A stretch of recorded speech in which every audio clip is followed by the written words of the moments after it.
Bonjour à tous et bienvenue dans ce nouvel épisode de Radar, le podcast qui vous emmène dans l'univers de Safran et qui se penche sur tous les sujets qui font le groupe au quotidien.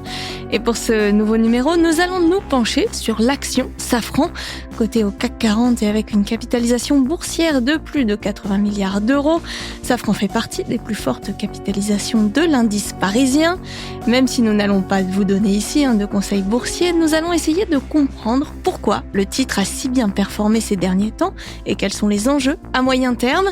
Alors qu'est-ce qui fait le succès du titre ? Quelles sont ses perspectives ? Quels sont les risques également ? Nous allons essayer de décrypter tout cela avec Armelle Gary, elle est directrice de la communication financière de Safran. C'est parti pour ce nouvel épisode de Radar.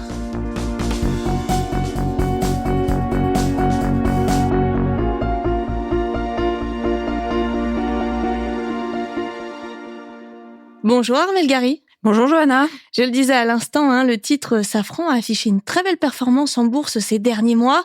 Les prévisions annuelles qui ont été confirmées le 26 avril dernier lors de l'annonce des résultats du premier trimestre annoncent une nouvelle année de croissance.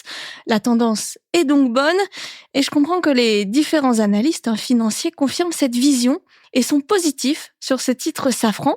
Alors pourquoi est-ce qu'il attire autant les investisseurs ? Alors oui, effectivement, le titre Safran a nettement performé au cours de 2023 avec une croissance de 36% et depuis le début de l'année, en tous les cas au 14 juin, il est en croissance de 23% et qu'il positionne en deuxième plus forte performance du CAC 40. Donc un très beau début d'année. La majorité des analystes sont à l'achat sur le titre. Certains sont quand même neutres, il faut le noter, parce qu'ils considèrent que les bonnes perspectives sont déjà largement reflétées dans le cours de bourse. Toutefois, la moyenne des cours de bourse est à 217 €, donc ça laisse encore de la perspective. Alors pourquoi ? Quels sont nos atouts ? Nous sommes dans un secteur porteur, des budgets de défense en hausse, un trafic aérien mondial en croissance, notamment dans les pays émergents, et un besoin constant de moderniser les flottes d'avions. Safran bénéficie d'un portefeuille d'activités équilibré et bien positionné. Nous avons des partenariats solides, notamment avec General Electric. Nous venons d'ailleurs de célébrer les 50 ans de notre partenariat nommé CFM. Un niveau important de recherche et développement qui nous permet de rester à la pointe de la technologie, des engagements forts en matière de développement durable et enfin une résilience financière démontrée, notamment au travers de la crise Covid, grâce à une gestion financière très prudente. Tout ce que vous venez de dire, ça vient s'ajouter au fait que Safran a de nombreux produits, système de propulsion, équipement aéronautique, système de défense et même intérieur d'avion. On en a déjà parlé plusieurs fois dans ce podcast en parlant notamment de Safran Seats. Quelle est la stratégie de Safran sur tous ces produits ? Est-ce que ce positionnement multiproduit est l'une des forces de Safran, voire sa force ? La stratégie du groupe Safran en matière de produits est très simple. Avoir des produits à forte valeur ajoutée nécessitant un haut niveau d'innovation et de recherche et développement. Avoir des fortes barrières à l'entrée. Être parmi les leaders sur chacun de ces produits. Générer de la croissance et être profitable. Et avoir un fort niveau de service après-vente offrant une belle visibilité pour l'entreprise. Nous avons également des activités et des clients très diversifiés, avec 80% de nos activités dans le civil et 20% dans le militaire. Nous sommes sur pratiquement toutes les plateformes qui volent, sur les moyens courriers, les longs courriers, les avions régionaux, les hélicoptères, les avions militaires. Nous avons également des équipements dans l'espace. Nous avons donc une variété de produits très très large. Et nos clients sont très variés, les avionneurs, les compagnies aériennes, les États, les forces armées et des clients institutionnels, notamment dans l'espace. Vous touchez vraiment le secteur dans sa globalité. Effectivement, nous voulons être un des principaux acteurs dans le secteur aéronautique défense et sur les produits critiques. Nous voulons être un partenaire de choix pour nos clients. Nous voulons être incontournables afin d'être résilients, d'avoir des synergies et de générer des flux de trésorerie pour investir dans l'avenir. Alors Armelle, on le sait, le cours de la bourse est accroché, indissociable de l'actualité. Et parmi les produits Safran qu'on citait tout à l'heure, il y a les systèmes de propulsion, les équipements aéronautiques également, qui doivent assurer la sécurité des vols. Quelle est alors la position de Safran sur ce sujet qui est au cœur de l'actualité, à cause notamment des problèmes sur des avions Boeing? La sécurité est l'enjeu principal de notre métier et elle est portée par Olivier Andriès, notre directeur général. Nous avons mis en place des systèmes de management de la sécurité, de la qualité et des risques. Nous prenons en compte la sécurité aérienne de la conception des produits à la production, également dans les services de nos produits. Nous formons nos fournisseurs. Par ailleurs, nous avons également mis en place un système d'alerte si jamais quelqu'un doit prévenir d'une déviance, d'une situation non conforme, qu'il se sente à l'aise de prévenir. Toutefois, c'est un domaine dans lequel il faut rester très, très humble. Puisqu'on est dans les sujets qui font l'actualité, il y a évidemment celui de la décarbonation de l'aviation. On sait Safran très engagé sur le sujet. Et d'ailleurs, pour les auditeurs qui nous ont rejoints, je vous rappelle que le premier podcast de Radar était consacré au SAF.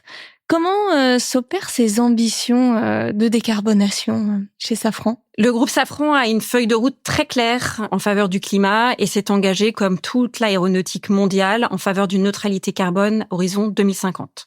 Pour ce faire, Safran s'est engagé à investir au moins 75% de sa recherche et technologie autofinancée en faveur de la décarbonation, de réduire l'impact de ces produits avec des ruptures technologiques en termes de motorisation, mais également du poids de l'avion, l'utilisation des SAF dans les produits et également augmenter l'électrification et l'hybridation des avions. Par ailleurs, nous devons également être exemplaires pour nos opérations internes et c'est pourquoi nous avons inauguré des centrales photovoltaïques dédiées à l'autoconsommation au Maroc, aux États-Unis, en Angleterre, mais également en France. Nous essayons également d'embarquer nos 400 plus gros fournisseurs, considérant que nous sommes un leader dans le secteur de l'aéronautique. Nous devons d'embarquer nos fournisseurs avec nous et nous travaillons activement avec la communauté scientifique.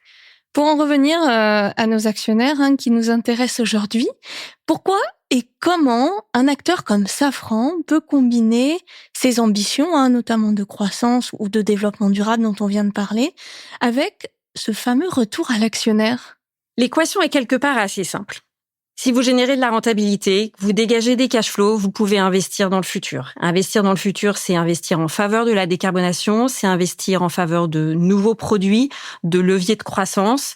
C'est aussi permettre la solidité du bilan et une gestion active du portefeuille et permettre un juste retour aux actionnaires. C'est donc un cercle vertueux. Générer de la croissance et du profit permet d'investir dans l'avenir et d'assurer un juste retour aux actionnaires. Et justement, Armelle, puisqu'on parle de retour à l'actionnaire, est-ce que vous pouvez nous détailler la politique de Safran en la matière ? Le groupe Safran, depuis des années, distribue 40% de son résultat net aux actionnaires sous forme de dividendes. Ce qui a donné un retour total à l'actionnaire, si on prend en compte dividendes plus augmentation du cours de bourse, de 14,5% par an de 2005 à 2023. Par ailleurs, le groupe est toujours très engagé vis-à-vis de ses actionnaires et favorise les échanges avec les actionnaires individuels, notamment à l'occasion de l'Assemblée générale ou du Salon Investir Day. Nous avons également un club dédié aux actionnaires qui est très actif et qui organise des visites de sites régulièrement. On voit bien que tout ce qu'a enclenché Safran est vertueux, que tout le monde s'y retrouve. Quels sont, malgré tout, les enjeux à venir pour Safran qui sont liés à tout ce qu'on vient de se dire ? Aujourd'hui, Safran doit accélérer les cadences, puisque la demande dans le secteur est très forte. Pour autant, il y a un contexte de tension sur la chaîne d'approvisionnement qui est fort, et donc nous opérons dans un contexte qui n'est pas facile. Il faut également augmenter nos capacités de maintenance afin d'assurer la transition entre le moteur CFM56 et le moteur LEAP, notamment dans le service après-vente. Il faut poursuivre nos investissements pour faire face aux futures ruptures technologiques et se positionner sur les futures plateformes et évidemment être à l'avant-garde dans la décarbonation. Et on rappelle évidemment que les performances passées ne présagent pas des performances futures.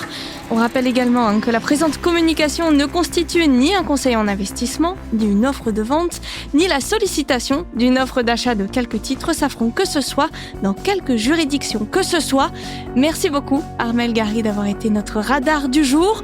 On se retrouve très bientôt pour un nouveau numéro de Radar.